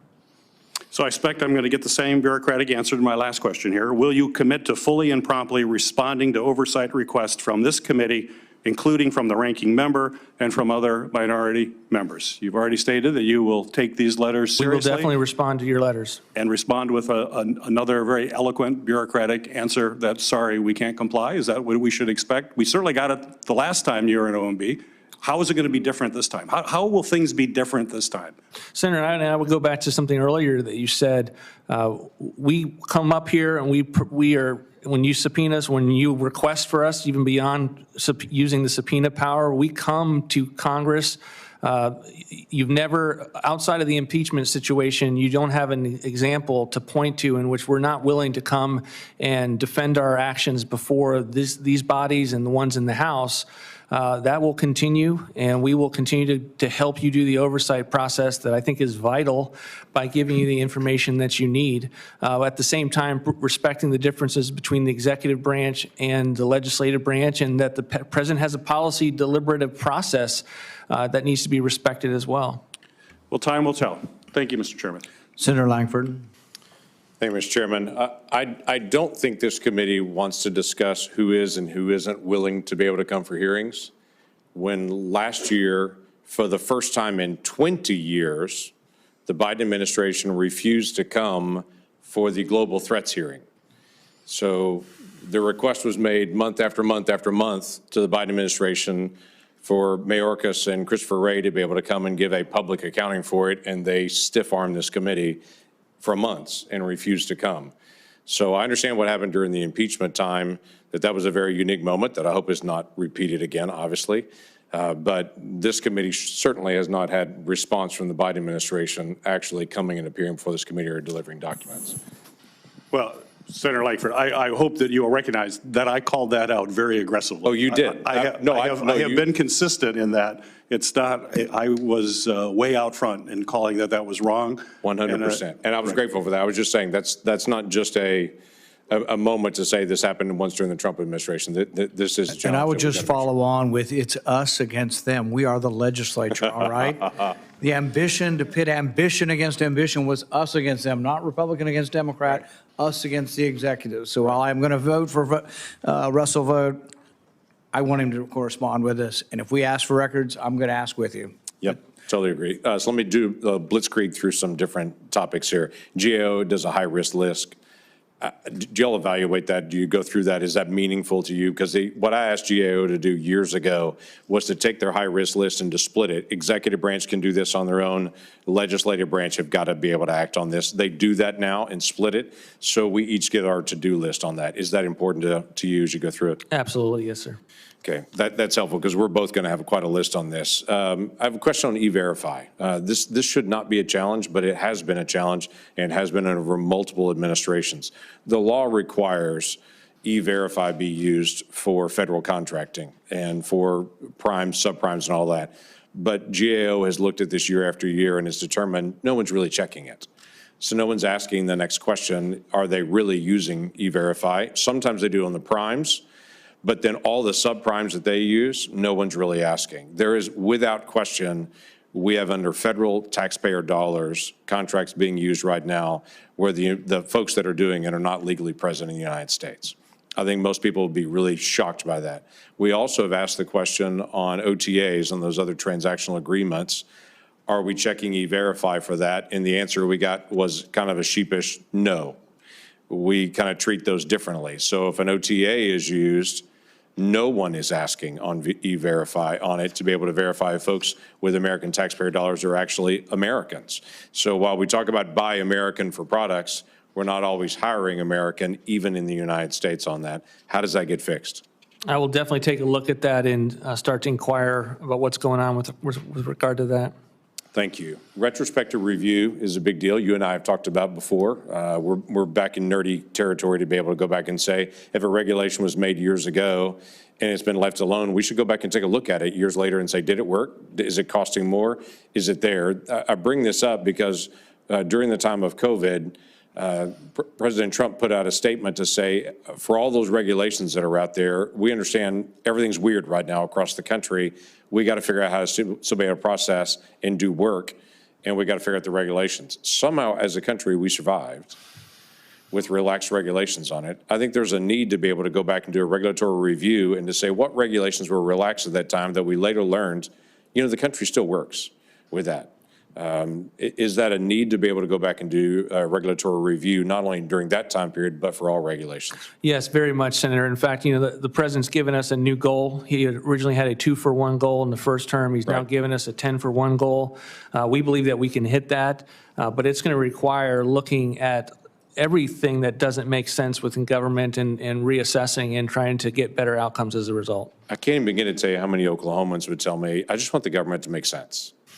Just do it in a way that's logical. Don't try to do it based on somebody in Michigan one time did something, and so now the whole country has to do something different or produce a lot of paperwork. They just want it to be able to make sense on it. So that's very helpful to be able to get. Okay, one final question on this. Sitting in this hearing for the last hour or so, I've heard your name pronounced 3 different ways. Can you clarify for this committee and the American people, how do you pronounce your last name? I appreciate that question very much, Senator. It is, believe me, I've heard all of them growing up. It is Russell Vought. Okay. Thank you for clarifying that. So we'll put you on record as an official vote. Got it. Yeah, I wasn't sure how to say Russell either, so thank you, Mr. Vought, for our time today and your commitment to working with the committee. The nominee has filed responses to biographical and financial questionnaires, answered pre-hearing questions submitted by the committee, and had their financial statements reviewed by the Office of Government Ethics.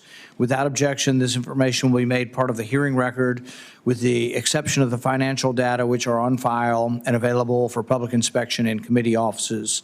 The hearing will remain open till noon tomorrow, Thursday, January 16th, for the submission of statements and questions for the record. We are adjourned. Good job.